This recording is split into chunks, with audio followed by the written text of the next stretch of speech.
Hey y'all, it's Shelly. Coming to share with you a recent project. I'm doing a one-on-one swap with a crafty friend that I've made here in Australia, and her name is Karen. And we decided to do a tag. First I'll show you what I used, and then we'll go from there. So, I used these Prima Art Alchemy paints in metallic silver spoon and metallic dark velvet. So you can see they're pretty sparkly. This one's really dark. It was darker than what I was really going for, but we decided the only theme or requirement was that there was purple. So then I've also used the Color Bloom Spray and Iris Mist. And there you can see the color of that a little bit better. It's also very sparkly. And then I used Summer Sky. And those are all Prima products. And I used my glass flat back rhinestones. So I used the big one, and this is a SS30 size.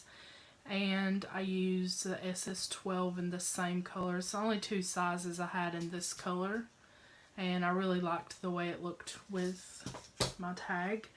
I used some hand-dyed seam binding in a gray and a turquoisey color to match the blue that I used. It's not exactly the same, but that's okay.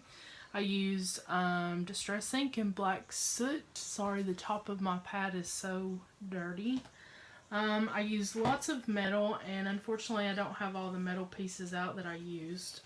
I used this Tim Holtz doily on the edge die. Yeah, it's called Distress Doily. And this is the thicker die, and what I like about these is you can cut these out in chipboard. So I used that, and let's see, I used some gesso. I don't have that on my desk currently, and I used paper towel. And I just wanted to show you, look how pretty this paper towel is after you soak up the colors. So, what I did first was, and I'll show you the tag, I'll show you the back. So the back is pretty simple. I'm just going to write a little note to Karen on here, and then put my name, the date, and all of that. So this is the corners of the doily die, the distressed doily that I had left over from the front. I went around the edges with some of that dark velvet metallic paint, and then went over these corners with the metallic silver spoon. And then there's some gesso around as well, and then just black. This is actually the back of the chipboard piece that I used to form the tag. And then here's the front. So I haven't decided if I'm gonna, put something on it like fly or, quote or whatever. And I don't know if I will. I may just leave it the way it is. So here's my, and I also used this little thin purple ribbon. Sorry about that. It's just a thin satin purple ribbon. So my doily is here and under here. So in that corner and then in that corner.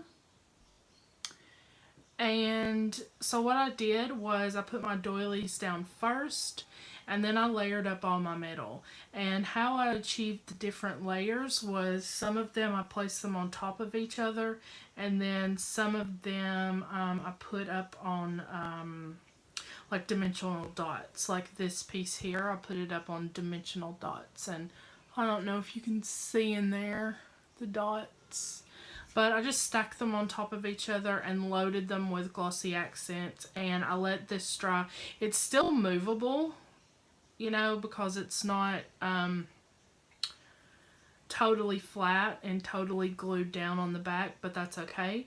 Everything else is pretty doesn't move except maybe this piece and this big flower piece. So that's 2 pieces of metal I've layered. So I put everything down and then I covered it with gesso. And then I just started playing with the colors. And I actually colored everything, painted everything with this dark metallic velvet. And then it was just too dark, and I couldn't get the shading right and all of that. So this was kind of a joint effort with Monica. She helped guide me on this one as well. Which I often reach out to her when something I can't decide if I like it or not. But so I used, just various metal pieces and some gears and the doily, and there's a little bird here, and there's a wolf face there. And then the flower piece, this big piece here in the back, and I used a couple of those. And so I just laid everything down. I did some spraying, and then I used mostly the sprays I used with a paintbrush. I didn't actually spray them. And I put, when everything was dry, and I did my layers. So, sorry, I did the black, or not the black, the dark purple, the dark velvet first. Then I decided it was too light, so I went back over places with gesso, and then I added the iris spray mist. I did spray a little, but mostly I used my paintbrush in the bottle. And then I went back and gessoed again when I decided I wanted to have more blue. So I put the blue splotches in. And I did have to put gesso in the places that I wanted the blues because it's too dark otherwise. And then, so I let that all dry, and then I kind of did it again, like just to make it a little bit brighter. And then I added, after that was all dry, I added my bling to all of these areas. And I just wanted to point out, there's one bling in there in that hole. So don't do like I did and cover up the hole so you can't fit the big bling. I would have liked to have this big piece of rhinestone bling there on that, but it wouldn't fit there because I covered the hole with my other gear. So yeah, that's my tag that I'm sharing with Karen. Not sure that I'll get any still shots on this video. I want to go ahead and get it uploaded, but I will add still shots to my Facebook page and my Pinterest and all of that good stuff. So yeah, I had a really good time creating this and looking forward to sending this off to Karen. I've gotten to know her really well, and yeah, so I'm excited to see what she thinks of it, and let me know what you all think as well. And I will talk to you all soon. Bye!